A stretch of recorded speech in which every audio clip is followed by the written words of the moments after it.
when we did a praise dance one Sunday and I led the dance, I watched almost everybody on that front row get up and walk out. But before we came out, one of the girls on the praise dance team told me what one of the ladies said. She asked her what we were dancing to that day, and she asked her who was leading the dance. And when she told her it was me, she said, "Well, you know how I feel about that," and walked off. So when we started the dance, her and a couple of others got up and walked out. So after church, we were over in the fellowship hall. It was Valentine's Day, and we had fellowship over in the fellowship hall, and she came up to me and said, "Oh, you did so good on your dance today." And I said, "How you know?" I said, "I watched you get up and walk out."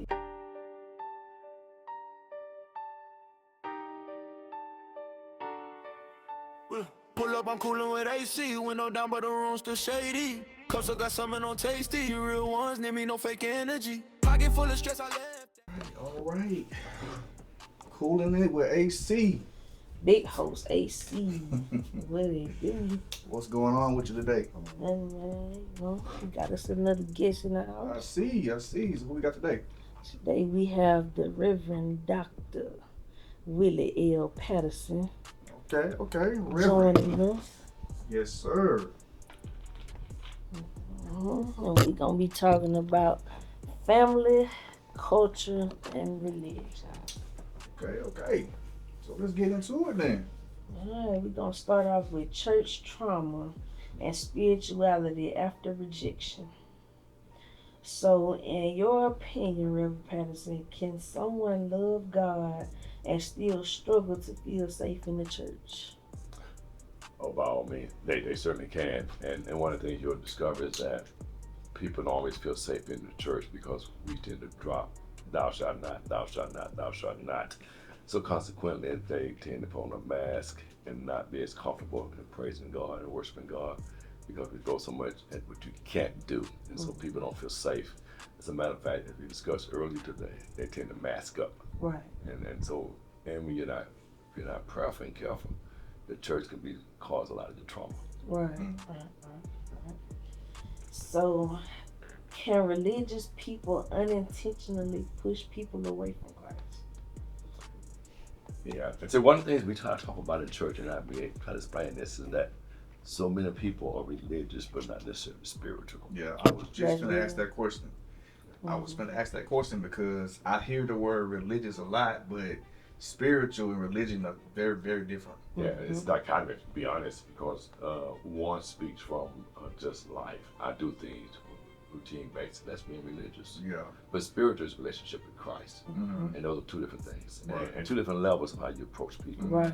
I was telling her earlier today that I used to be that judgmental young deacon at 24 years old. And when I found myself saying the same thing that he was saying the year before, I realized, stop judging people. Yeah. Stop saying things that you may find yourself doing. So yeah, there's a big difference between being religious and being spiritual. Right. So how does somebody go from being religious to spiritual? I think it comes down to actually having a real relationship with Christ. And a relationship is different. You know, you have a lot of friends that's just your acquaintances. And for years we may call my friend, but then when the chips are down, you discover you got about 2 or 3 friends. Yeah. And so when you build a relationship with Christ and you start understanding your journey, and I always teach at our church that we're always in a state of progressiveness. We never reach perfection on this journey. And so when you establish a relationship with Christ and you're being honest and authentic, then you're more spiritual. Yeah. When I'm religious, I have my show, I have my performance, I have my mask on, because I have some expectation that you expect me to act a certain way and be a certain way. But when I'm spiritual, I really don't care how you receive me because my relationship is with Him, not with you. You know, I've seen people that been in church for 20, 30, 40 years that they claim or they think they have a real bond with Christ, but they really don't. They're really just religious. Right. So how do we get people like that to realize, hey, you don't really have that bond like you think you do with Christ. Right. You kind of just religious and traditional. Right. And one of the things I try to do is just teach. I do a lot of teaching.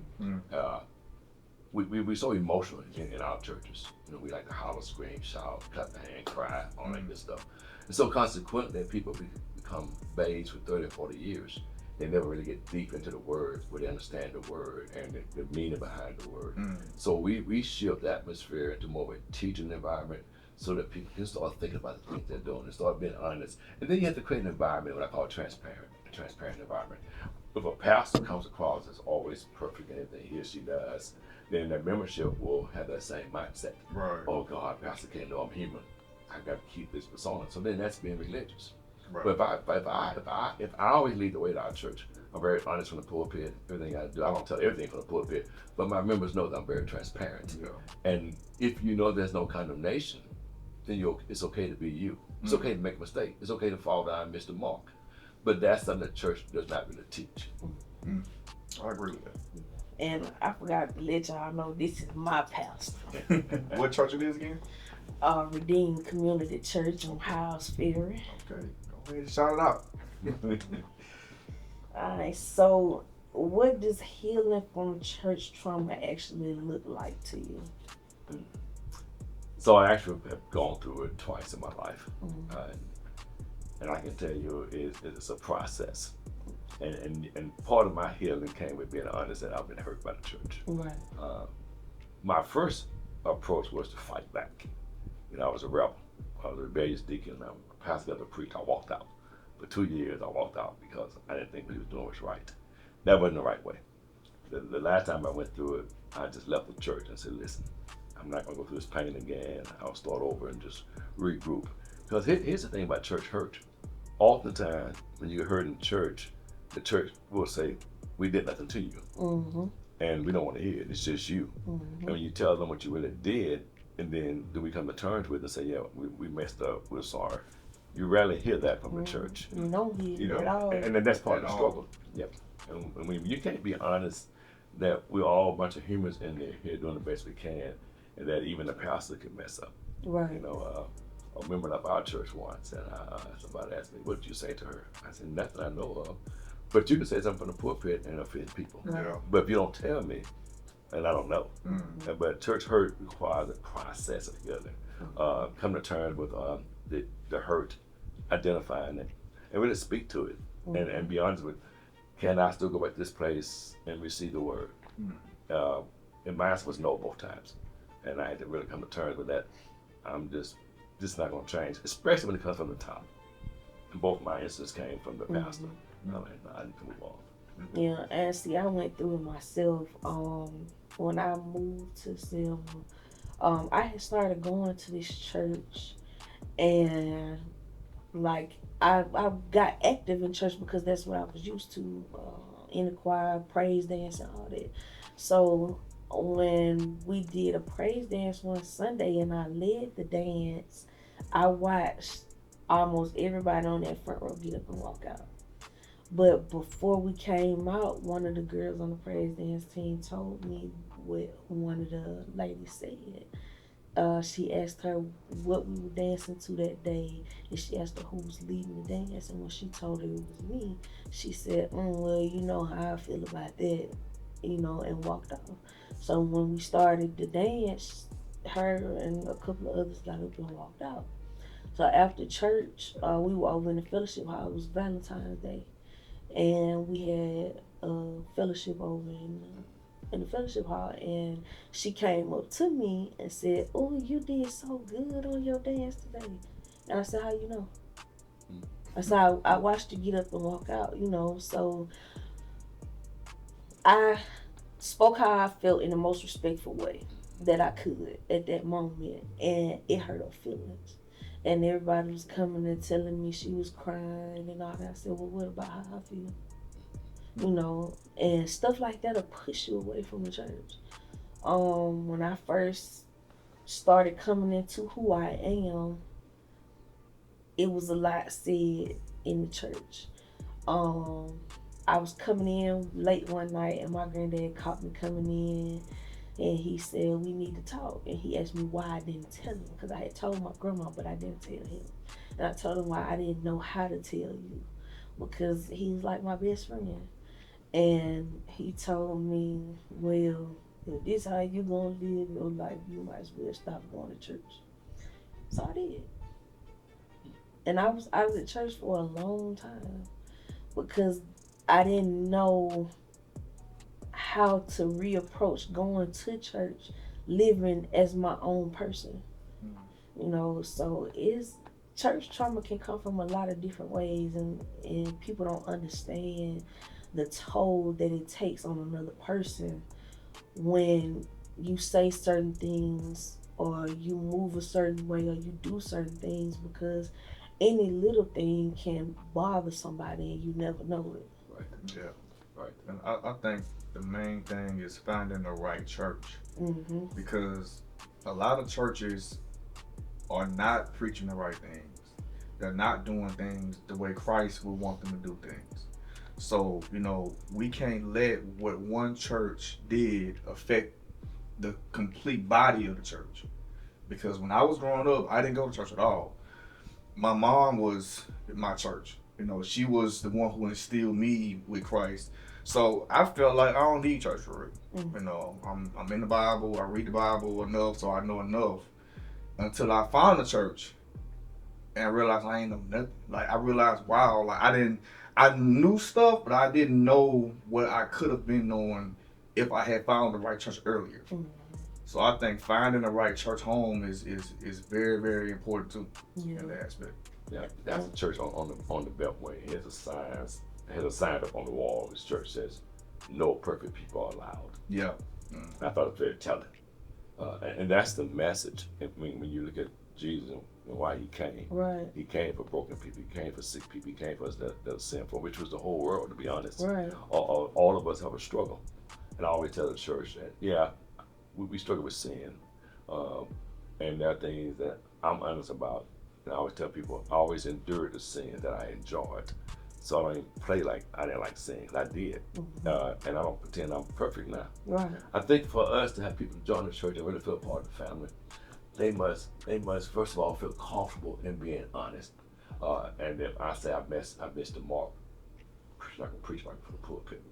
That gonna make me feel guilty, make me want to go under the pew because I'm human. And so we teach one thing really important in our church. We teach positional sanctification, progressive, and ultimate. Positional sanctification for us is just giving your life to Christ. Right. Then progressive is that we strive to be better day by day. Ultimate, and I always tell you last Sunday, ultimate sanctification, when you're in that casket, when you hit perfection, you go on to heaven. Right. And so when people are hurt in the church, it's normally because of one thing, judgment.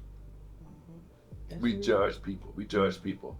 And I'll share it earlier, and I'll share this with you all, is that it's easy for me to speak of your sins, because I may not do what you do. But what I struggle with, you've conquered. What I've conquered, you struggle with. But we all have a struggle. We all have some stress points in life. Because as a believer, for me, it's more about my relationship with Christ. And I'll tell you, I can tell you when I was a deacon, I always felt condemned because I was living both lives. I have a book on my right one day called Deacon by Day, Devil by Night, but Delivered in Time. Because I lived a double life. And there were times I didn't want to pray at church, and I didn't want to serve communion. But because of the way I was trained in the church was that if you sin, you can't participate in the rituals of the church and certainly couldn't serve communion. But that's not what the Bible teaches us. Right. And so when you find yourself under condemnation, sometimes it's self-condemnation, but sometimes it's also, Gio's earlier point, bad teaching. And so our people suffer because we get bad doctrine, and you're being condemned from the pulpit or from your Sunday school teacher or your Bible school teacher. And so people get hurt and they feel like, I'll never hit 100. There's one song in our church we never let people sing in our church. When I grew up in the church, I hear the song all the time. 99 and a half won't do. You gotta make 100. Well, if you made 100, Jesus died in vain. Because you're perfect. Yeah. So I told y'all, ever sing that song at this church? Because somebody may hear that and think that they're not good enough to be a good child of God. Right. We're children of God because we were sinners, and we are still sinners, but we are not saved by grace. Right. So when you get hurt in the church, and I like your comment earlier, what we're trying to tell people, don't allow this one church to stop you from believing and coming together with the body of believers. Because there are people who are not learning to understand what grace really means. And every time we beat ourselves up, but yet we were asking God for forgiveness, then we just disgrace grace. He said, if you just confess, He's faithful and just to forgive us. I love the sermon last Sunday. One part that said, God knew what you were going to do before you even thought about it. Mm-hmm. That's why he sent Jesus. Yep. And so trauma in the church can wreck a person's life, and they lose confidence in church altogether. So I'm never going back to church. Mm-hmm. First thing people say, a bunch of hypocrites. Not everybody's a hypocrite. Yep. But there are a lot of people that are very judgmental. And that's been a hypocrite too. So it's a struggle. But I've been through that twice in my life. And I'll admit, I did quit the church. I quit being a deacon. We were living in Maryland. I just stopped. I said, you know what? I got to reassess. This is not the, and to your point, this is not the church for me. That was the wrong church for us. Yeah. You know, we just couldn't do it anymore. You know, and like me and you talked about a little while ago, you know, that's what brought me to Redeem, because I felt comfortable and I felt like it was home and it felt like family, you know.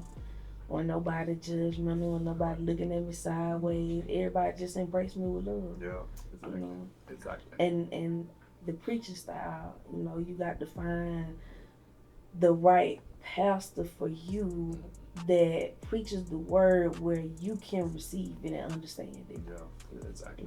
Yeah. So, what does healing from church trauma look like? It's funny you said that. On Sunday, in Sunday school, we talked about that a little bit. Okay. And Deacon Tucker and I both talked about it. And I'll be honest, I'll make it as simple as possible. Healing from church hurt for me was being delivered from people that really did things, and I think some of it intentional to hurt me. Mm-hmm. Right? Some was unintentional, some of it through ignorance. But healing says that what they say doesn't matter anymore. I know my relationship with Him. Right. And so when you can walk around free from that condemnation, and I'm in an environment, and the environment matters. Mm-hmm. I'm in a better environment, I'm in a better place, and then I know that I'm healed. If I'm still struggling, I can't go to church, I'm still thinking about what church A did to me, Mm-hmm. then you're still struggling. Your healing looks very clear that I feel better about myself. I found a church, I fit in. And I always tell people there are no perfect people in the church. But the atmosphere has to be right for you. Right. Because I like going to church. I like worshiping with these people. They're authentic people. Yep. And so for me, when we finally decided to leave our big church and start our own church, it was because of that. Okay. Because too much church hurt. Mm. And that too much emphasis on the pastor and all that kind of stuff. Okay. Well, what did it look like to you, Ron? I don't know, cause I've never been church hurt before. You know, so I can't really speak to what it looks like. I mean, I would think it looks like any other kind of hurt. You know, you have to go to Christ and give Him that pain. Right. Because I've been hurt in other ways, just not in the church. So I mean, in my mind, with any kind of pain that I've ever dealt with it in my life, I just give it to Him. Yeah, I think most people, it's more devastating in the church because of what you just said, the church. Yeah. This is a place where you're home, where it's spiritual, and not realizing that there are a lot of flesh minds going on in the church. Yeah. And so when they speak, and his thing is really clear for us, when people speak and they hurt you in the church, they're coming from the flesh. Yeah. That the spirit is perfect. Mm-hmm. So when I hurt you in the church, because I moved into a flesh moment. Yeah. When they did what she did, that was a flesh moment for her part. Mm-hmm. And she was judging you basically. Mm-hmm. And she moved into a seat that was too big for her anyway. Mm-hmm. And so when people get hurt in the church, and I like how you stage that, because there are people in the world, you get hurt in the world too. Mm-hmm. But it's something about going to a place where you feel like Christ is there, Yeah. and you walk away hurt. It's devastating. Yeah. And I felt bad because my daughters weren't going to church. Why? None of us going to church. I'm like, I got to reset this thing. Ultimately came back to Mobile. And we left Maryland, came back to Mobile. I got a promotion, came back, an hour back to Mobile, Alabama. But church hurt takes a toll on you because you want to believe that people in the church know better. Yeah. But all of us have a flesh. Right. And the first thing we do in the church, before we know it, we're speaking from the flesh. Look how she lived, look how he's living. You know, he's a whoremonger. And Look what she got on. right. I told her to y'all, man, I put black on women in church, now come to short, you may get knocked out in church. That worked in the 70s, don't it? Yeah. Okay, so can you rebuild your faith without returning to the same environment?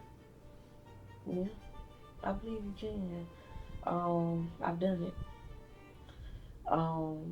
You just have to get on your own path with God and know Him for yourself.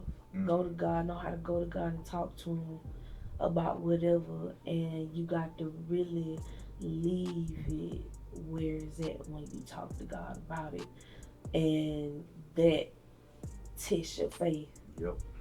You know, because at the end of the day, you know, faith is what you gotta stand on, and you know, believe that God gonna deliver. Yeah. And you know, He ain't gonna come when you want Him, but when the right time comes, that's when you'll see it. You know, but you just got to get through Yeah.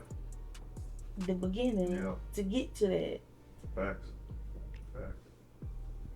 Yeah, but I really do believe you can, you know, stand on your faith without returning to the same environment. Yeah, I do too. Yeah. For sure. I believe that. Mm-hmm. So let's touch on rebuilding family relationships. So, does forgiveness always require reconnection?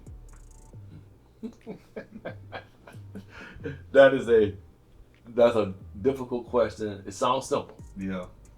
but so my mom told us when I had conflict with people, and even with family, and you can forgive people. My mom would say, serve with a long handled spoon. Mm-hmm. So the relationship may not be the same, especially if you fractured me.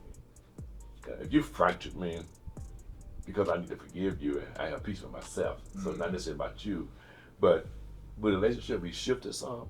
Like you said earlier today, different boxes for different people. Mm-hmm. So sometimes you reshape your relationship with them. It's healthy, but it's not as open. Mm-hmm. You won't get that close to me, especially if you did some real damage to me. Right. You know, if you said call me my name, that's one thing. But if you did some damage to my reputation, you lied on me, you scandalized me, then that's a different whole story. And family hurt is real too. Yeah. Yeah. There are people that my father, he had one sister. It was 16. He was the oldest. But they fell out. And we lived in Birmingham from 1989 to 94. And they weren't speaking over my dad and my granddad's house, to be honest. And it was very uncomfortable because I love my aunt, love my dad. And I remember when Brenda graduated from college, so we had a party in the house. And my dad was living with us at the time. But she was so uncomfortable, she didn't invite my aunt. Well, I didn't know she didn't invite her. But when she moved to Birmingham, that's who took her around the city and showed her around. But she didn't want this stress. I said, you should have told me because I ain't scared of that. So my aunt was real hurt by that. And so that made matters worse because my dad's confidence, that's a part of the family hurt. Sometimes you get caught in the middle of it. I had nothing to do with this foolishness. And so when you get hurt deep in the family, people go to, I got a friend told me, she and her sister was speaking. I said, how would your mama feel about this? My mom was speaking to her sister when she died. I said, oh, no, never mind. So, yeah, family hurt. And I really believe this, that sometimes you got to shift the relationships on how you deal with your family. Right. So that you can stay healthy. Yeah. And you gotta always remember it's all right to love them from a distance. Yeah, for sure. Yeah. I agree with that. I mean, to me, it depends on, you know, if they come to me and, you know, they apologize, and I'm gonna forgive them. Yes. But I have to also, you know, watch them and see have they really changed their life around, you know, for me to even have them in my life at all. Yeah, You know, but it's just deeper, like the previous episode that we did when I told you, you know, how did I put it on that episode? Dang, I can't remember how I put it on that episode, but pretty much, you know, if you hurt me, and that's the reason why we're not speaking or we have no dealings for that whatever period of time, just because you feel like it's okay does not mean that it's okay with me. You know what I'm saying? So in that, you'll never get the same me twice. It's the relationship is altered after that. You know, so I can't even trust the fact that you've changed. You know what I mean? So that relationship, you just got to stay your distance and stay where you at, you know? Yeah. Yeah, but I like your comment you made earlier though, because here's the thing about people sometimes in family, they approach you with true forgiveness, they're sorry, but they say, here's the famous statement: if I did anything that hurt you. Yeah. So that's not the genuine. Yeah, right? nah. You just trying to move on with life. Yeah. Yep. No, so those are not healthy. So in saying that, why does family expect access just because they family? I just, we talking about Hagar this week in devotion, Bible study, and podcast. And one of the things that has struck me the most about people and family, don't be successful because everybody in the family expect access to you. And just because blood thicker than water, bro. And so I've learned that people expect access just because they use the blood card on you. Yep. But the blood card, and I have people that are closer to me that's not blood related to me, to be honest. And I can count on them more than some of my blood people, if you will. I tell my family sometimes, if all y'all came to church, Redeemed would be packed out. But half my family don't go to church. But there's a crisis though, they'll want you to come through for them. They'll call you because they're using the bloodline. And that's a kind of unfounded expectation, and we've always gone along with that stuff just to keep peace. But you never speak truth. Like a family member one time asked me to borrow some money from me. I said, how much? He said $10,000. I said, how much? I said, really? So I called my brother. I said, yeah, but I thought I had $100. He said, 10 G's. And I was like, no, I don't even see you. But you go on the bloodline and you want me to loan you $10,000. Yeah, I would have had to check to make sure my phone was working right. We said out face to face, and I said, no, that's a no-go. $100, I would have been like, yeah. $100, but like, Right. Yeah. $10,000, I would have been like, what? Are you, Yeah. that was out your mind. But that was strictly bloodline. No. Got it. No. No, that's a no-go. Yeah. So in everything that you said, I know that forgiveness can exist without reconciliation. But can boundaries actually strengthen relationships? I think that's when we struggle, or when we don't build those boundaries. You know, when you're so accommodating until they don't see a boundary. So then you find yourself in anxiety mode, frustrated mode, because every time they call you, you respond and they need you, but when you need them, they don't show up. And so I've learned that you better build boundaries because it'll make it healthy. So up front, we have established this is our boundary. Right. So for me, every relationship I have now, I have boundaries. Before then, I was a boundaryless person.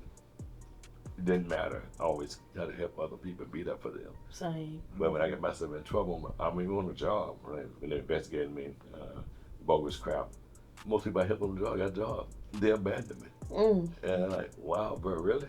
You wouldn't even be here for me. Right. But so I've established boundaries just so I can be healthy. Right. So they're not necessarily for them, it's for you. Yeah. And when they see those, they know, no. For example, my dad had a t-shirt. My dad was funny. My dad had a t-shirt that said, don't ask me for S-H-I-T. And he meant that. He wasn't giving you jack. But if people see you as having no boundaries, well, where's the line in the sand? So how do you remain healthy and stable in your own? Right. It's by self-protection.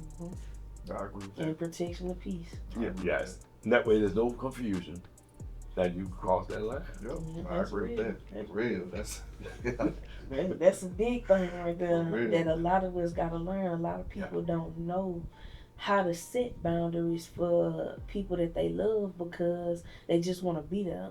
And I was that person until I learned, look, no, I'm tired. Y'all running me thin. I got to create a boundary. I was in the same boat, so I know how that feels. Yeah. Because you weigh yourself out trying to be there for everybody. For real. Taking on everybody's problems, trying to fix it for them. Wow, that. You own them now, they don't. Yeah. They live in your lap. I had a friend of mine, she had a very retired, and he was a good deacon of this church. But whenever they called him, he would die, something like that. The man died in his sleep on Fat Tuesday, right before they retired. Then ran the man ragged. Yeah. And all that it's anxiety. Nobody won't go, so you go. No, you got to learn to say no. and she ended up living as a widow woman the rest of her life. They were right at retirement. And so if you don't build boundaries, if you don't set some, you'll be the one sick. Or you'll be the one in the casket. Yep. And they love to say how good you were. Yeah, but you're the one in the casket. Yep. Like I tell my daughter, I say, I don't track my grandson. You know, I don't care where he is. I can't do that. I'm 63 or more. At 9 o'clock, I expect him to be in the house. Right. But to know every move. Yeah. No. So when you think about setting boundaries, I tell people it's for your sanity. Right. And I had to learn that the hard way. And like I said before, like I told y'all in Bible study, no is a complete sentence. Yeah, I love that. yeah, funny enough, when you say yes to people, they don't ask why you say yes. But you say no. Say no. Yeah. What followed that? No. Why? Yep. You didn't ask anyway about my yes. I love that. No is a complete sentence like yes is. Yeah. That need to be a t-shirt. It does. It does. No period. It will sell.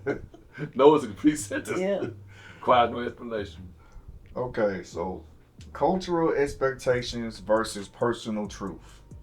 So how do we break generational expectations? Now that I'm gonna go into churches for a second. Then we'll talk about it in a broader sense. But in the church, for example, you remember growing up, your mama told you had church clothes. And so our mindset is, when you come to church, there's a certain look. Now, I may preach in tennis shoes, blue jeans, and a t-shirt. People are not comfortable with that. The older people are. Like, he doesn't even dress up. I may put on a suit on first Sunday, for example. And this shift in the atmosphere is a hard thing to break. When you have an older generation that's ingrained and that you're supposed to wear a coat and tie, and women put on their dresses, and you're supposed to look like you're going to church. Even in teaching, I teach at University of South Alabama and at Alabama A&M, and the kids come to class like, baby, you need some more clothes on. But that's how they dress. They're comfortable with that.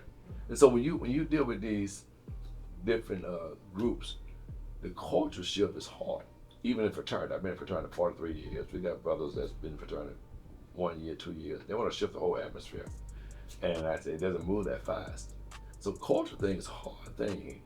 It requires some intentionality of saying, I hear your voice, young man. I hear your voice, young man. And let's see how we can work this thing together so that it's not just about how the older folks see the world. Right. Because that's your view. That's okay. But my view is not wrong. It's just a different mindset. Right. And so it requires some real being honest and fair and saying, yeah, I may be closed-minded on this, but I want to hear you out. So we all can exist and we both feel like I'm being respected and heard, and I'm being respected and heard. You gonna push me off, I say, you old school, you go to the old funny ways, or you too young, you don't understand. Yeah. And that's where the challenge comes, especially in the Black community. We struggle with cultural clashes because, for example, I've never been a fan of SAG. I probably never will. I don't want to see the draws. But some guys go to college, SAG. We say SAG is for thugs. But you have kids in school that SAG. And they're very intelligent. And so you got to be open-minded to at least hear and be able to shift and still be comfortable in the environment, recognize that it's not just your culture. Right. Because the world evolves. Yeah. Life evolves. Things change. Nothing is for certain. So that brings me to my next question of how much of who we are is really us. Yeah. And how much of who we are is what we were taught to be. Oh, wait, I turned my phone off. I talked about this mask that we wear and the weight of the mask. When you supplant the true you to accommodate others' expectations, you lose yourself. Right. And I'll share this, and I know it's a podcast. I'll share some truth. Hey, we not filtered. I'll say y'all like it real. I succumbed to that pressure for years of having this persona of how am I supposed to act, look, talk, think, and everything. And so it comes down from generations. Just as his facial hair. My dad played professional baseball in the Negro League. He always had a clean face. I put a beard on for the first time. He said, "What the hell is that on your face, boy?" I just called a beard. You never heard of beard? He was pissed off. He wanted my mother. She just wants you to look old. I said, Mama, it's a sex appeal to my wife. She likes my beard. It's so many things that we struggle with. So you placate who you are for other people. And then here's the big question. To thine own self be true. When you fail to embrace your true identity, you're a fraud. And now you're a fraud because you've chosen to allow other people to dictate who you are. And when I got set free from that, man, I sleep good every night now.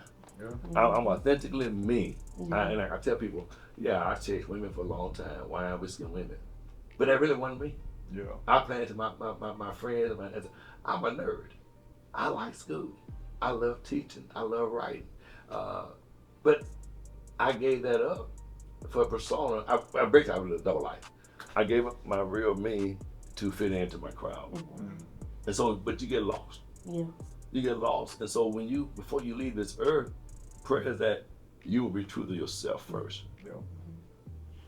Yeah, and you know, the thing about it is a lot of people are who somebody else wants them to be.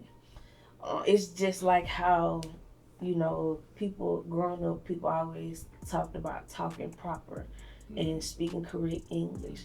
But I honestly just feel like you just gotta know when to turn it on and when to turn it off. I can sit and talk slang to you or however, but when it's time to speak, I know how to use correct grammar. I know how to speak before a crowd, you know. And I feel like that's one thing that people have to really just understand is just being you is okay.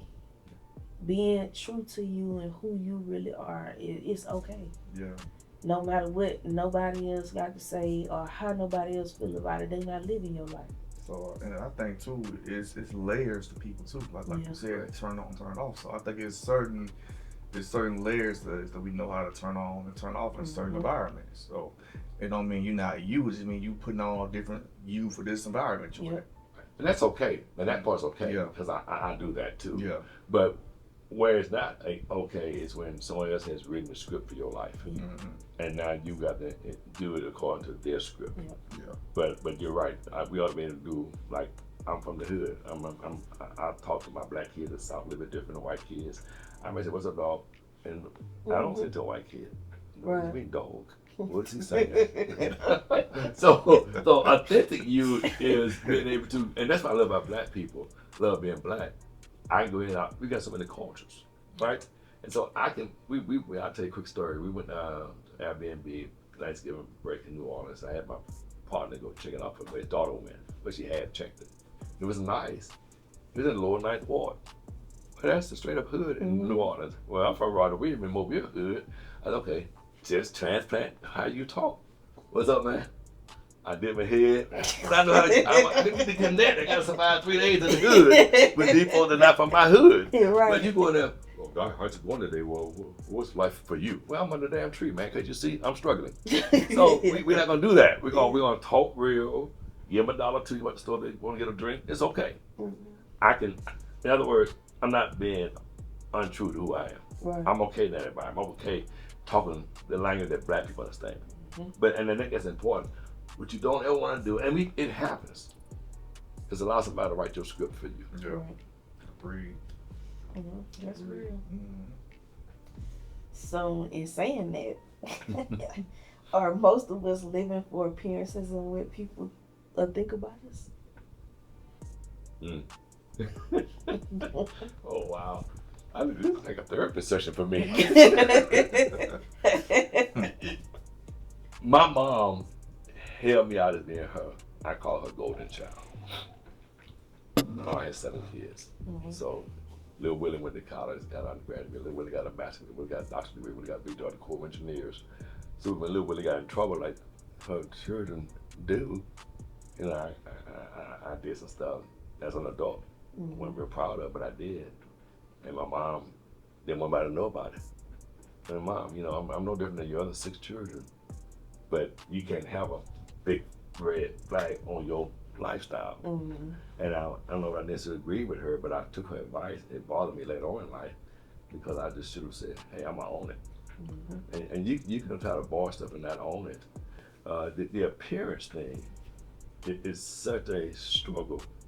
I talked to you earlier about this. That, the appearance, you're projecting, but for whom? That'd be the way I ask that.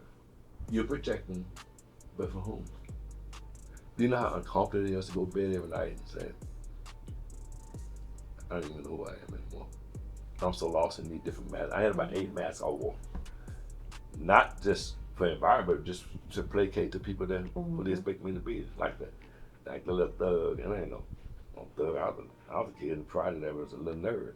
But you gotta act like you're a little thug in you. You got, I can cuss, I'll cuss everybody. But my dad taught me how to cuss, because he always cussed, right? But that really wasn't me. You know, getting drunk, I don't really like to drink like that, but I started drinking. They said, well, it's cool. But cool to whom? Right. From their perspective. Mm-hmm. And so yeah, I think, and even as children, parents were guilty of creating how you should look, how you should dress, how you should talk. We build appearances of our children, and that's why kids get uncomfortable and say, well, that's not me though. So you're gonna be shut up. Yep. Because people want their kids to be perfect. Yeah. It's always my child wouldn't do that. But your child run that group. But yet you say birds of a feather flock together. So your child was part of that team. Right. So yeah, that's who he really is. But we don't want to hear the true identity. And I think we make that huge mistake. It's like when I talk about my grandson, nothing bothers me. Nothing. I'm not shaken by the decision you make about your life. None of that stuff bothers me. I had a member family come to the church one time, meet me for counseling, and the man that had an affair. And we sat down and talked. Well, part of the way I counsel, I connect, if I can apply it, if I can relate to it. And I told her, I said, well, we're going to have this counseling session, and to be real honest, I was a cheater. I cheated on my wife several times. I had several affairs. She was a little taken back, but she said, well, Pastor, that's why we love you. You're so transparent and honest. I said, man, you don't fake counseling now. So we're going to talk. And I said, I had multiple affairs. So coming to me, and she knew I wasn't going to just beat the man down. But I try to be honest in my counseling so that people understand that, oh, he's just as human as I am. And we had, and they're still together. So we had very honest conversations. Right. Right. That's what we need, for real. Yeah. Exactly. So how do you honor your culture without losing yourself inside it? Well, that's a tough question. How do you honor your culture without losing yourself? I think it goes back to, first of all, identifying who you are. If you know who you are, then you can embrace the culture. And that's some part of the culture you don't have to embrace. You can reject some of it. Some of it's stereotype anyway. But there's some cultural things that I just don't hang with. I'm okay with that. I'm okay with saying, that's okay for you. You do you, I'm gonna do me. This part of my culture is okay. That's what people say. For example, I coach ball most in the hood. I'm from the hood. I coach ball in George Thomas Avenue, Orange Grove, prior to getting over in R.V. Taylor. But that's where I came from. And I remember we went to Birmingham, took the team to Birmingham, and I drove a Mercedes, a big Mercedes at the time, and I parked right in front of the Boys and Girls Club for the whole weekend. He said, you gonna leave your car there all weekend? I said, yeah. You know why I could do that? Everybody knew Coach Patterson. Everybody knew I was cool. And I was able to fit into that culture without offending them. Right. I came back, my car was still sitting there, not a window broke, not a tire, nothing happened to it. But now, if I didn't fit in that culture, like, these niggas may take me out. I'll take the car home. But I will embrace where I'm working at. And that's my environment. And so the kids, everybody probably knew me. But do I embrace everything in my culture? No. Right. No. But that means it's a disgrace. Right. It's just not everything is for you. Yeah. And I think that it's okay. I feel like with that topic, I feel like it's okay to just be you and still respect the way that other people live or the things that other people do, because it ain't got nothing to do with you. You know what I'm saying? So it really shouldn't even affect your life. it shouldn't, but people bother. yeah, So, chosen family versus biological family.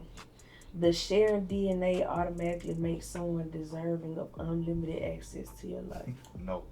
Next question. No, that was a complete sentence. Does he explain why he said no? No. No, it's a complete sentence. And I can't tell you how many times we have stumbled upon you, mom, you, my dad, you, my brother, you, my sister. Mm-hmm. Okay. I don't deal with my siblings all the same level. Mm-hmm. I have 6 siblings in Mobile. Well, you notice on 2 attend church with me. Mm-hmm. 2. And that's okay. Still got same DNA, we still family. Mm-hmm. But I've learned, and I told my wife this, I said, man, family, the greatest predators ever met, family members. Mm-hmm. Man, they would come at you. Yeah. And so DNA doesn't give them that. That's why your earlier question about boundaries, that not just for friends, that's for your family as well. Right. More so your family. Right. Because the family one that don't see a line the same. Mm-hmm. They'll ask you to borrow some money and they really saying give it. I'd rather you say give it to me so I know if I can afford to give it away. Right. But then we fall out because you won't give $100 back. Mm-hmm. But I don't think it's caught blunt. It's because you're my blood. Yeah. Okay, so why does biological family often dislike people who became your family by love? Mm-hmm. Jealousy. Yeah. It's easy. Yeah. When I got divorced, I was gonna marry. I was engaged. If I married Valencia, Mm-hmm. my Lauren came up to me. And we were about 6 weeks from getting married. She said, "Daddy," I said, "What? Are y'all gonna have a baby?" Well, we already determined that we were not gonna have a child. But when I told her what my daughter said, she got upset. So she called my mom. I said, "Mom," she said, "We'll have children. But if she wanted to have a child, I'd be perfectly fine with it." Mm-hmm. And that meant her brother or sister, whether she liked it or not. But that people get offended because who are you? Mm-hmm. You're not blood. The kid I called son at the church, Tony, he's not my biological son. But I brought, matter of fact, Brianna one day, I had to talk to him about brother. I had to tell him a story. He played football with me. He's 14 years old. And I took him in. Mm-hmm. And Tony's 54 years old now. He's been with us since he was 14 years old. And thank God they like him. but sometimes there's a little tension, especially when you think, well, who's in the wheel? Is he in the wheel? Yeah. All that kind of stuff. Yeah. He's not real family. Yeah. So is it okay to remove titles and evaluate the character of biological family?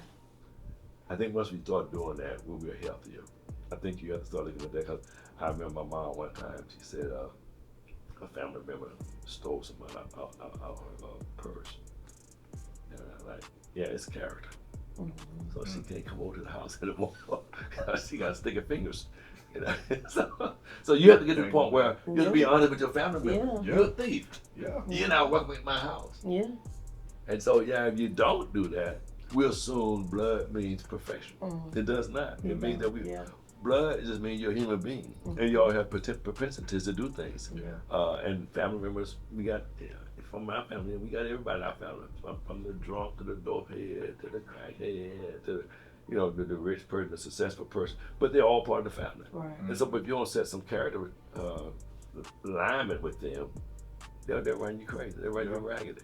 Okay, so one final reflection question. For the person listening who's trying to heal from family wounds, cultural pressure, or church hurt, someone who still believes in God but feels disconnected from people, what would you want them to remember? I think for me, that keeps me connected is my relationship with Him. I heard you on a podcast say how you talk with God by yourself. You have these conversations. So often we believe religion is tied to your relationship with God.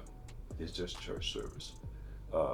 If you build that relationship with Him, you get that one-on-one thing going, then I think you're better as you come back, because now you won't be hurt by what people say, for example. Mm-hmm. What people do. It won't affect you because your relationship ain't with you. I have a fellowship with you. Yeah, but my relationship with Christ. exactly. So I'm not moved by your nasty attitude toward me, your murmuring, your whispering. It doesn't affect my relationship with Christ. Now, it may affect my fellowship in this church, which means I may have to move again if it gets too toxic. But I tell people to come, when you come back with understanding of the who. The who is Christ. The people is supposed to be good for the fellowship. It strengthens each other. Right. But unfortunately, too many fresh moments in the church lead you back in the same boat. So you'll be better equipped when you come back. That these people, matter of fact, I heard a joke, not a joke, but a story the other day about a lady's gonna leave this church in Georgia. Said people gossip too much, and they backbiting and murmuring. He gave her a glass, and she wanted a letter from the pastor to leave the church. He gave her a glass of water and said, "Okay, I will give you the letter. You walk around the church 3 times, way around, drop it in this water." And she did it. She said, "I did it." She said, "Did you notice any murmuring?" No. Any gossip? No. Why? I was too focused on this water. And so my point is, you got to focus on your relationship with Him. Right. Because people will hurt you every time. Okay. Cool down moments with AC. Cool it down then. Alright, let's cool it down on the set. Healing doesn't always mean going back. Sometimes it means moving forward with wisdom, peace, and healthy boundaries. Don't let rejection from people define your relationship with God or your value as a person. Your story is still unfolding, and every step you take toward truth, healing, and love is a step toward becoming who you were created to be. Keep growing and keep healing. And on that note, we out. Peace.